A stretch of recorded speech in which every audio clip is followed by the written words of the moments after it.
नमस्कार दोस्तों, आप सभी का लॉ सीखो के दैनिक समाचार विश्लेषण में। चलिए आज के आर्टिकल्स देखते हैं। आज का जो पहला आर्टिकल है ये हमारी जो वैश्विक शक्तियां है कैसे बदल रही है, कौन सी मिडिल पावर्स उभर के आई है, साथ ही साथ ये सेकेंड कोल्ड वॉर का दौर भी साबित हो सकता है, उसके बारे में ये आर्टिकल बात करता है। बड़ा ही महत्वपूर्ण आर्टिकल है, बड़ा ही इंटरेस्टिंग आर्टिकल है, तो जानेंगे हम विस्तृत में इस आर्टिकल में।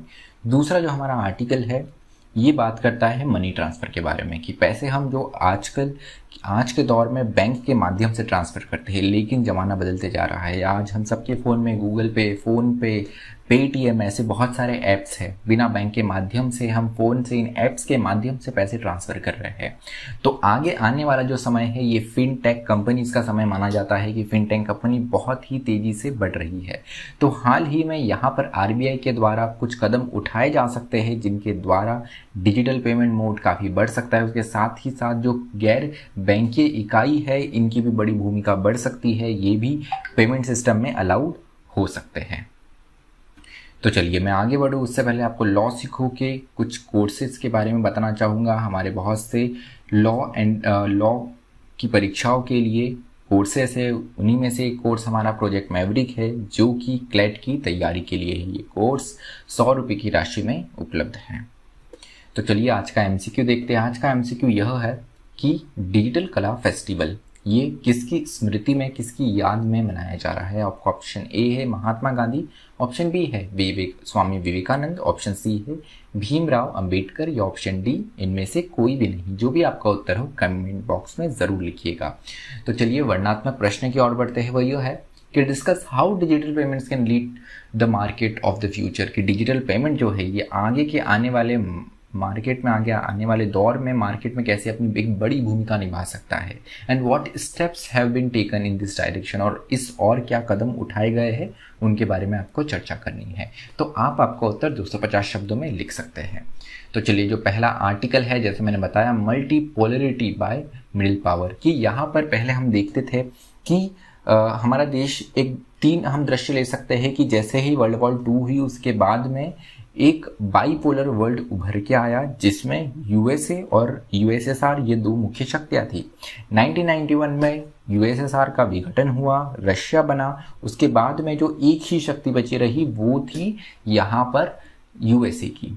तो यूएसए की बड़ी शक्ति को देखते हुए वर्ल्ड जो है हमारा यूनिपोलर वर्ल्ड कहलाने लगा। उसके बाद में चाइना जिस तरीके से अपनी आर्थिक तरक्की कर रहा है और जिस तरीके से वो बढ़ रहा है, कहा जा रहा है कि अगले आने वाले 5 वर्षों में वो यूएसए की जीडीपी को पीछे छोड़ देगा। तो उसी को देखते हुए आज का जो दौर है ये वापस यहाँ पे बाईपोलर वर्ल्ड हम कह सकते हैं, जिसमें यूएस और चाइना 2 बड़ी पावर है, लेकिन उनके अलावा कुछ मिडिल पावर्स भी है जिसमें जापान, ईरान, तुर्की और भारत है। तो इन मिडिल पावर के चलते हुए यहाँ पर एक मल्टीपोलर वर्ल्ड यहाँ पर हमारा बन गया है कि केवल 2 शक्ति नहीं, केवल 1 या 2 शक्ति नहीं, यहाँ पर बहुत सी शक्तियां आ गई है। तो यहाँ पर एक नए दौर का हमको न्यू कोल्ड वॉर देखने को मिलता है। कि कोल्ड वॉर क्या था? कोल्ड वॉर जब यूएसएसआर और यहाँ पर यूएसए इनके बीच में डायरेक्ट प्रतिस्पर्धा नहीं होती थी, लेकिन अलग अलग माध्यम से, जैसे अंतरिक्ष, आर्थिक तरक्की, इंडस्ट्री को बढ़ाना, इन सबको देखते हुए वो एक दूसरे से कॉम्पीट करते रहते थे।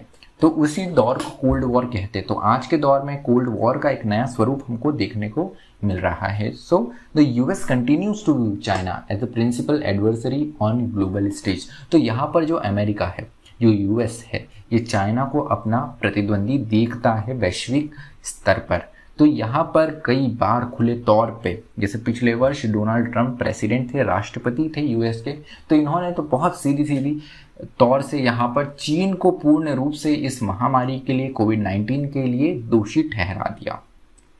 उसके साथ में यही सपोर्ट जो है वो अपने लाइक माइंडेड पीपल, जो लोग हैं, जो दूसरे देश हैं, उनसे भी उन्होंने यही बोलने लगवाया और यही एक सेंटिमेंट बनवाया। तो यहाँ पर उसके अलावा यूएस और रशिया के बीच में, जैसे हमने बताया पहले यूएसएसआर हुआ करता था, तो इनके बीच में हमेशा एक प्रतिस्पर्धा रहती थी। एक दुश्मनी की नज़रों से दोनों देश एक दूसरे को देखा करते थे। रशिया बढ़ने के बाद में भी ये दौर जारी है, ये दौर अभी भी चालू है। खास तौर पे जब 2014 में यूक्रेन का जो एक टेरिटरी हुआ करता था क्रीमिया, जिसको रशिया ने हथिया लिया, उसके बाद भी यहाँ पर यूएस ने काफ़ी आलोचना करी है। साथ ही साथ यहाँ पे यूएस प्रेसिडेंट इलेक्शन में भी ये आरोप लगता है 2016 के कि यहाँ पर रशिया ने यहाँ पर साइबर हैकिंग करके जो परिणाम है वो बदले। तो इसको देखते हुए कहीं ना कहीं this resulted in closeness of Russia and China. तो यहाँ पर कहते हैं कि जो एक ही दुश्मन अगर होता है तो आप कहीं ना कहीं दोस्त बन जाते हैं। तो यहाँ पर रशिया और चाइना जो है उनके एक कॉमन दुश्मन हमें देखने को मिलता है कि वो यूएस है। अब यहाँ पे दुश्मन को हम उस तरीके से नहीं ले सकते, लेकिन इनमें कहीं ना कहीं प्रतिस्पर्धा है, इनमें कहीं ना कहीं एक दूसरे को लेकर, पावर को लेकर यहाँ पर कंपटीशन बना रहता है। तो यहाँ पर रशिया और चीन की भागीदारी देखना बड़ी ही स्वाभाविक है। साथ ही दोनों कम्युनिस्ट कंट्रीज भी है जहाँ पे लोकतंत्र को इतनी तवज्जो नहीं दी जाती है। उसके अलावा अगर हम मिडिल पावर्स की बात करें, जैसे मैंने शुरुआत में बताया, जापान, ईरान, तुर्की और भारत, ये शक्तियाँ मिडिल पावर्स है जो कि बड़ी महत्वपूर्ण भूमिका निभा सकती है आज के समय में।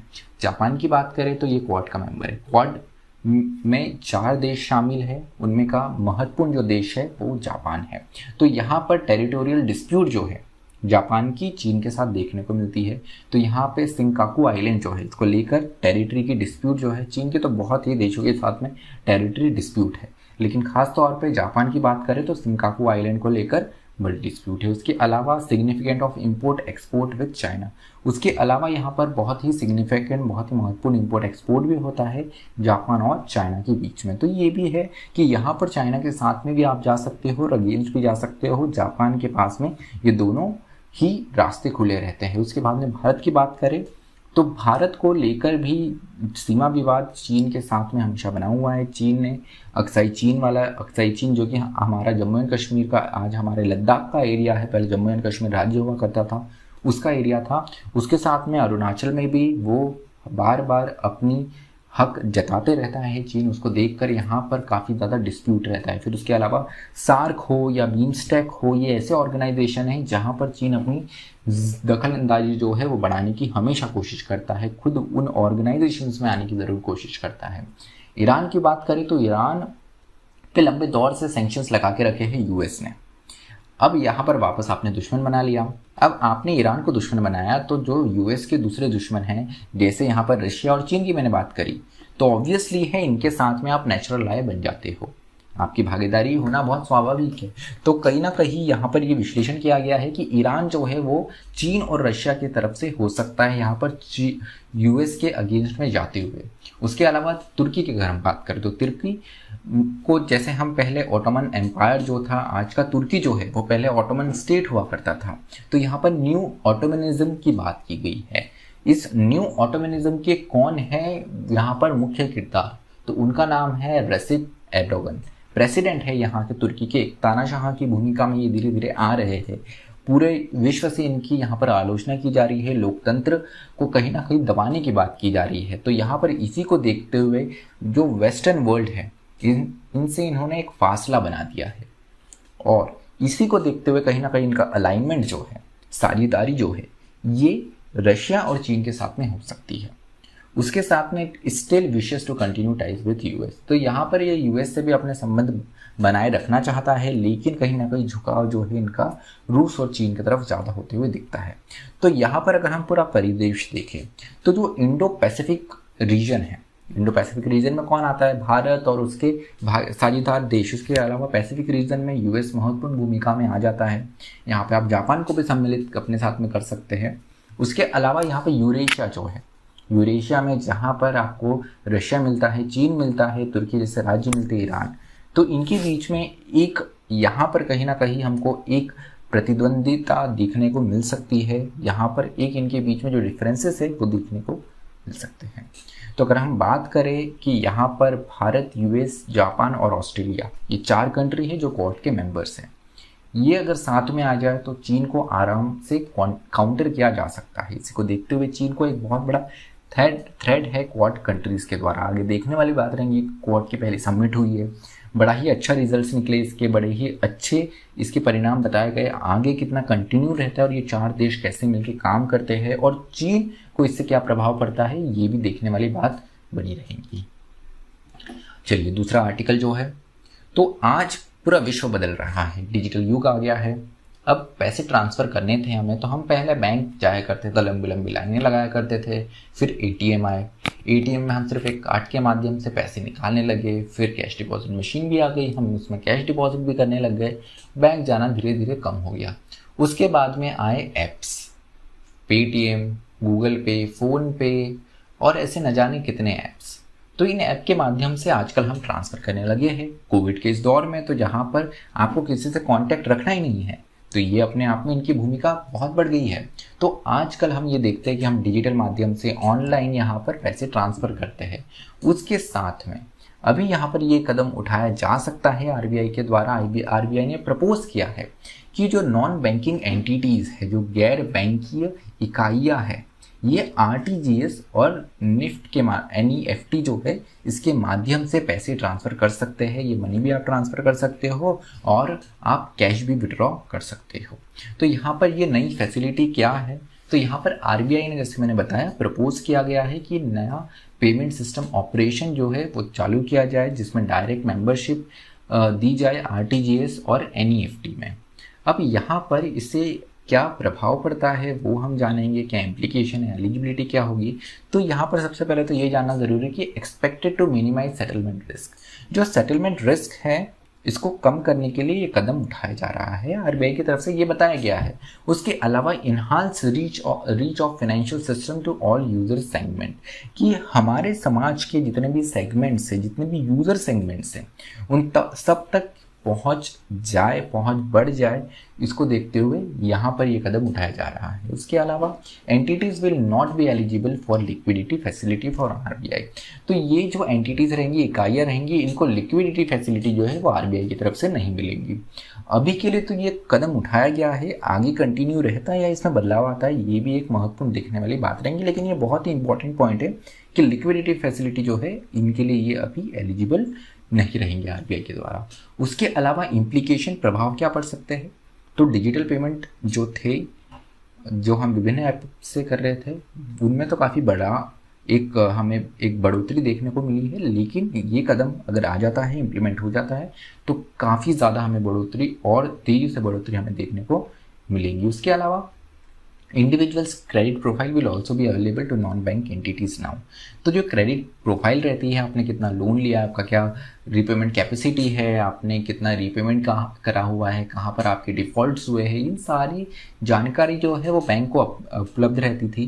क्योंकि बैंक लोन देते थे, वो यहाँ पे ट्रांसफ़र में इन्वॉल्व रहते थे, इनको देखते हुए। तो आज अगर ये परमिशन मिल जाती है, इन्हें ये अनुमति मिल जाती है, जो प्रपोजल है ये पास हो जाता है, तो नॉन बैंकिंग जो एंटिटीज़ हैं इन्हें भी क्रेडिट प्रोफाइल जो है वो यूजर्स के अवेलेबल, इंडिविजुअल्स के अवेलेबल हो जाएंगे। उसके साथ में यहाँ पर जो नॉन बैंक है इनको 2 लाख तक का कैश विड्रॉ करने की भी अनुमति दी जा सकती है। उसके अलावा एलिजिबिलिटी देखें तो इस एलिजिबिलिटी में, जैसे मैंने बताया, महत्वपूर्ण जो ऐप्स है, गूगल पे हो गया, मोबीक्विक हो गया, फ़ोन पे, अमेजन पे, और इनके अलावा और भी बहुत सारे ऐप्स हैं जो कि आज एक बड़े डिजिटल पूरे प्लेटफॉर्म में बहुत बड़ी भूमिका निभा रहे हैं। डिजिटल पेमेंट ट्रांसफ़र करने में बहुत बड़ी भूमिका देखने को हमें मिलती है। उसके अलावा transfer will be allowed only to KYC compliant entities, तो यहाँ पर केवाईसी का आपको पालन करना पड़ेगा। केवाईसी, नो योर कस्टमर, तो यहाँ पर जब तक आप पूरे अपने कस्टमर की जांच नहीं कर लेते उसके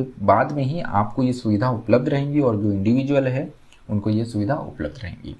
फिनटेक कंपनी कहा जाता है कि फाइनेंशियल टेक्नोलॉजी कंपनीज, तो इनका फ्यूचर काफ़ी अच्छा माना जा रहा है। भारत में अगर हम देखें तो India is the only way to become Asia's top fintech hub with 87% fintech adoption rate. तो फिनटेक कि इस पूरे सेक्टर में, इस पूरे क्षेत्र में यहाँ पर जो हमारी ग्रोथ है, जो अडॉप्शन रेट है, ये 87% है। ग्लोबल स्तर पे देखें, वैश्विक स्तर पे देखें तो ये 64% है। India fintech market value is expected to reach ₹6.2 lakh crore by 2025। तो यहाँ पर एक और महत्वपूर्ण बात यह है कि 2025 तक ये अनुमानित किया गया है कि 6.2 लाख करोड़ जो है हमारा मार्केट वैल्यू बन जाएगा फिनटेक जो कंपनीज हैं इनका। अब वे फॉरवर्ड क्या है, सोशल डिस्टेंसिंग, कोविड को देखते हुए, कोविड की यहाँ पर लहर आ गई है, बोल रहे हैं कि तीसरी लहर भी आ सकती है। तो डिस्टेंसिंग बनाना तो बहुत ज़रूरी है, सोशल डिस्टेंसिंग तो बहुत ज़रूरी हो जाता है। तो उसी को देखते हुए अगर ये दौर और कंटिन्यू रहता है, ये 1 साल और कंटिन्यू रहता है, तो यहाँ पर एक बहुत ही बड़ी बढ़ोतरी जो है हमें देखने को मिल सकती है ऐसे डिजिटल मोड ऑफ ट्रांसफर्स में। उसके अलावा for the commercial banks to survive it will be important for them to adopt the technological changes. तो अभी जो हमारे बैंक्स बने हुए हैं इनके लिए ज़रूरी हो जाता है कि आपको टेक्नोलॉजी के हिसाब से, आपको ज़माने के हिसाब से बदलने की आवश्यकता है, क्योंकि जो ज़माने के हिसाब से नहीं बदलता है वो कहीं ना कहीं गुम हो जाता है, खो जाता है। तो अगर हम हमारे देश के अगर बड़े प्राइवेट बैंक की बात करें, जैसे HDFC हो गया, तो HDFC ने खुद का अपना ऐप चालू करा है, पेज़ैप करके इनका ऐप है। तो ऐसे आज हमारे प्राइवेट बैंक्स भी इस और धीरे धीरे कदम बढ़ते जा रहे हैं। तो महत्वपूर्ण है कि इन्हें भी समय के साथ में बदलाव करना चाहिए। हमारी जो सरकारी बैंक है उनको भी इस और ध्यान देने की बहुत आवश्यकता है। तो चलिए ग्लोबल रेट की जिसमें बात करें, 64% एडॉप्शन रेट देखने को मिल रहा है। इनके काफ़ी अट्रैक्टिव रेट्स और फीस रहती है जो कि बैंकों से काफ़ी ज़्यादा कम रहती है, इसलिए लोगों की दिलचस्पी जो है ये काफ़ी आसान है, अफोर्डेबल है, इजी है। इसको देखते हुए यहाँ पर इनकी जो ज़रूरत है और जो लोगों का दिलचस्पी है इसके बारे में, ये भी काफ़ी तेज़ी से बढ़ रही है। तो चलिए आज का विश्लेषण हमारा यही समाप्त होता है। अधिक जानकारी के लिए आप www.lawsikho हमारी वेबसाइट विजिट कर सकते हैं। यहाँ पर आपको हमारे विभिन्न कोर्सेज के बारे में जानकारी मिलेगी। तो चलिए, मुझे सुनने के लिए आप सभी का धन्यवाद। इसी तरह जागरूक रहिए, पढ़ते रहिए और स्वस्थ रहिए। Thank you so much for listening me. Stay tuned to law सीखो।